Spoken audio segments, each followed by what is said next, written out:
पहले मैं अक्सर ये सोचती थी कि जो लोग इंडिया में रहकर पढ़ते हैं, हमारे देश के रिसोर्सेज का यूज़ करके आईआईटी, आईआईएम या एम्स जैसे बेस्ट इंस्टीट्यूट में जाते हैं, वो लोग जब देश को रिटर्न करने का टाइम आता है तो बाहर क्यों चले जाते हैं? मुझे लगता था कि वो देशभक्त नहीं है, लेकिन आज मुझे पता चल रहा है कि लोग ऐसा क्यों करते हैं। जो लोग जेन्युइनली इस देश के लिए काम करना चाहते हैं, जो सिस्टम को सुधारना चाहते हैं, उनके साथ क्या होता है? 20 तारीख को जंतर मंतर पे जो कुछ भी हुआ, that was very shameful act. एक डेमोक्रेटिक देश में जब स्टूडेंट अपने हक के लिए, एक फेयर एजुकेशन सिस्टम के लिए आवाज उठाते हैं, तो उन पर लाठियां बरसाई जाती हैं। ना लड़कियों को छोड़ा गया, ना छोटे बच्चों को।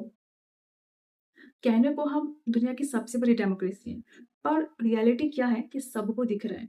जो स्टूडेंट्स वहां पे प्रोटेस्ट कर रहे हैं, वो कोई दूसरे देश से नहीं आए, वो इसी देश के बच्चे हैं, इसी देश का फ्यूचर है। उनकी बहुत ही सिंपल और बेसिक सी डिमांड है कि एग्जाम फेयर हो, सही टाइम पर हो और पेपर लीक बंद हो, और जो एजुकेशन मिनिस्टर है वो अपना रेजिग्नेशन दें। जो लोग एसी के कमरों में बैठकर फैसला लेते हैं, उन्हें नहीं पता कि एक पेपर लीक होने के बाद एक स्टूडेंट और उसकी फैमिली की किस मेंटल ट्रॉमा और फाइनेंशियल स्ट्रेस से गुजरती है। साल भर की मेहनत एक झटके में पानी में मिल जाती है। मैं जानती हूँ कि एक इंसान के रिजाइन करने से रातों रात सिस्टम नहीं बदलेगा, लेकिन अकाउंटेबिलिटी तय होना बहुत ज़रूरी है। अगर बड़े पदों पर बैठे लोगों की कोई ज़िम्मेदारी ही नहीं होगी, तो बदलाव कैसे आएगा? आज ऐसा सिचुएशन आ गया है कि देश में लाखों स्टूडेंट के भविष्य से ज़्यादा इम्पोर्टेंट एक पार्टी और एक इंसान हो गया। लेकिन सिस्टम को ये याद रखना चाहिए, जो स्टूडेंट आज लाठियाँ खा रहे हैं, वही कल के वोटर्स भी हैं। अगली बार किस मुँह से जाओगे उनके पास वोट माँगने के लिए? इस पूरे इंसिडेंट ने मुझे ये भी सिखाया है कि ट्रू जर्नलिज्म किसे कहते हैं। जो मेन स्ट्रीम न्यूज़ चैनल है, वो तो देखने लायक बचे ही नहीं हैं। जो रियलिटी हमें न्यूज़ चैनल पर देखनी चाहिए थी, वो आज हमें यूट्यूब और रील्स पर देखने को मिल रही है।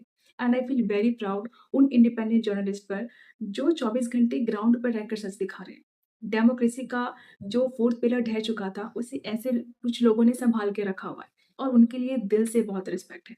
मुझे नहीं पता कि इस प्रोटेस्ट का एंड क्या होगा, लेकिन अपने देश के एजुकेशन सिस्टम्स में मैं ये बदलाव ज़रूर चाहती हूँ कि स्ट्रिक्ट एंटी पेपर लॉ सिर्फ कानूनी कागज़ पर ना हो। पेपर लीक करने वाले माफियाज़ और उनके पीछे बैठे बड़े लोगों को ऐसी सज़ा मिले, जो एक मिसाल बने। एनटीए पूरी तरह से ऑटोनोमस, ट्रांसपेरेंट और टेक्नोलॉजी ड्रिवन बनाया जाए, जिसमें गवर्नमेंट का इंटरफेरेंस मिनिमम। एक ऐसा हेल्पलाइन या बॉडी हो जो स्टूडेंट्स की प्रॉब्लम को सुने और उनके सॉल्यूशन दे, ना कि उन्हें कोर्ट के चक्कर काटने पर मजबूर करे। स्टूडेंट्स पर लाठीचार्ज नहीं करनी चाहिए थी। वो तो पीसफुल प्रोटेस्ट कर रहे थे। डेमोक्रेसी में आवाज़ उठाना गलत तो नहीं है, ये राइट है हमारा, और इसी कॉन्स्टिट्यूशन ने हमें ये राइट दिया है। जो लोग बड़े पदों पर बैठे हैं, मोटी सैलरी ले रहे हैं, कि उनका काम है कि एग्ज़ाम बिना किसी स्कैम के बिल्कुल फेयर और टाइम पर हो। अगर पेपर लीक हो रही है तो गलती किसी स्टूडेंट की नहीं है, बल्कि उस पूरे सिस्टम को चलाने वाले की है। उन्हें आगे आकर ज़िम्मेदारी लेनी चाहिए थी।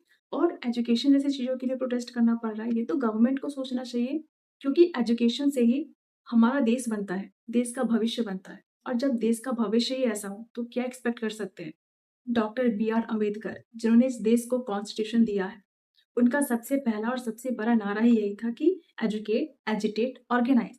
अम्बेडकर ने एजुकेशन को किसी भी समाज के बदलाव की सबसे पहली शर्त माना था। उनका मानना था कि शिक्षा वो दूध है जो पिएगा वो दहाड़ेगा। लेकिन आज जब हमारे देश के स्टूडेंट अपने इसी हक के लिए सड़कों पर प्रोटेस्ट कर रहे हैं, तो उन पे लाठियां बरसाई जा रही है।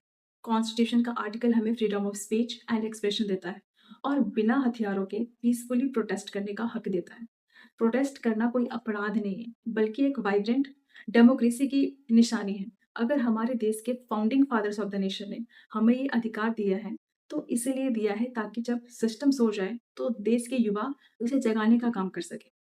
नेल्सन मंडेला ने भी कहा था कि education is the most powerful weapon which you can use to change the world.